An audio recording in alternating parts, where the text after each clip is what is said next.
Hopefully, this will be our last one. We just need to wrap up Reconstruction some more.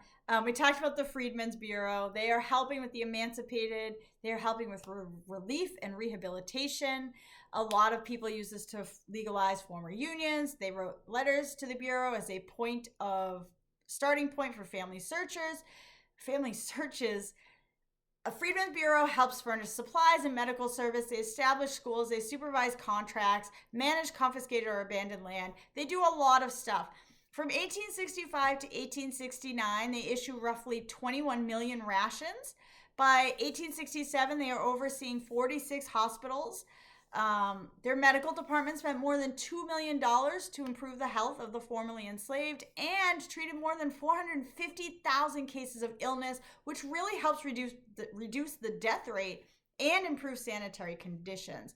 The Freedmen's Bureau is the first large-scale federal welfare program in the United States, and despite the South's attempts to discredit the Bureau, it proves that the government has the ability to administer an extensive program in relief and rehabilitation, and shows that the nation can work on its social problems. The Freedmen's Bureau does not only work with Black people, it also works with white planters, but for the most part, these formerly enslaved people do see the Freedmen's Bureau and the agents as fair adjudicators of their problems. And they felt that the Bureau did a really good job containing corruption and inefficiency. And we talked about this in one of the other videos. Things that are very important to a formerly enslaved person: education. This is believed to be the key to a successful transition from enslavement to freedom. But the Freedmen's Bureau doesn't have the resources to establish schools, so they start to work and coordinate with northern religious societies, philanthropic organizations, and other groups to create educational opportunities. The Bureau just supervises the schools. They have day schools, night schools, Sunday schools, industrial schools, and colleges. We know that a lot of Black people had already created their own educational settings in churches. They met in basements, private homes, anywhere to get education going. Some communities raised money to buy land and build schoolhouses and pay teacher salaries. Others took it upon themselves to educate the next generation. But by 1870, more than $1 million had been raised for Blacks for educational purposes alone. Some of the big colleges that come out of that: Howard University, Hampton, St. Augustine's College, Atlanta University, Fisk University, Storer College over there in Harpers Ferry, Biddle Memorial Institute, which is the Johnson C. Smith University.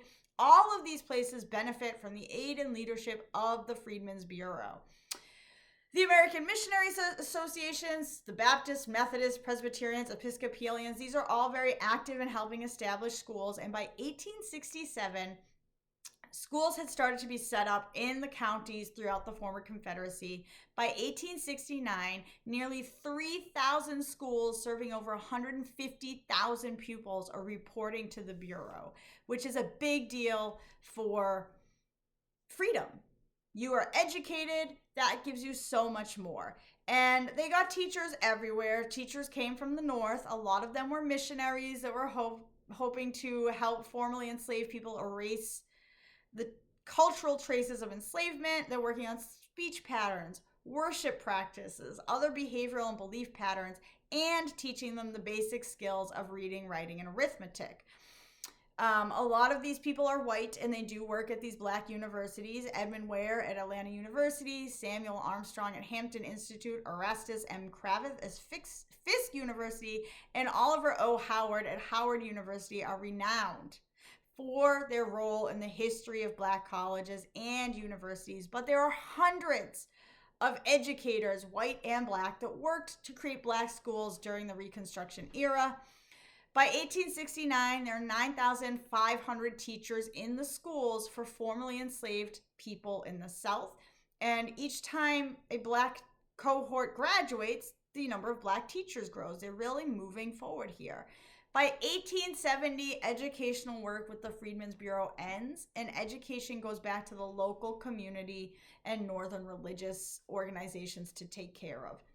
During this time, though, the Bureau spent more than $5 million in schooling the formerly enslaved, and almost 250,000 pupils had attended 4,300 schools.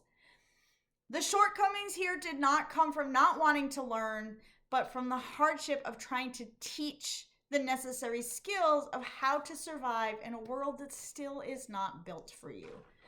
And so a lot of people also turn to their churches. Churches have always played an important role. They are important in the public life and the spiritual life for the formerly enslaved. And the church building becomes so much more than just a place of worship.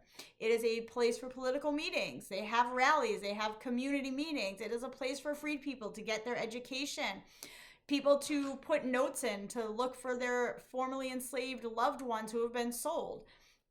And as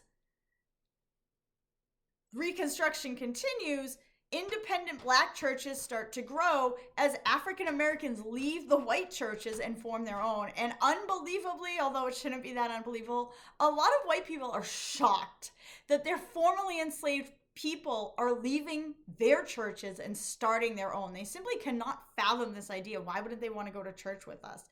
So the African Methodist Episcopal Church really grows in membership. They had 20,000 members in 1856. By 1866, they had 75,000 members. And by 1876, AME membership has exceeded 200,000.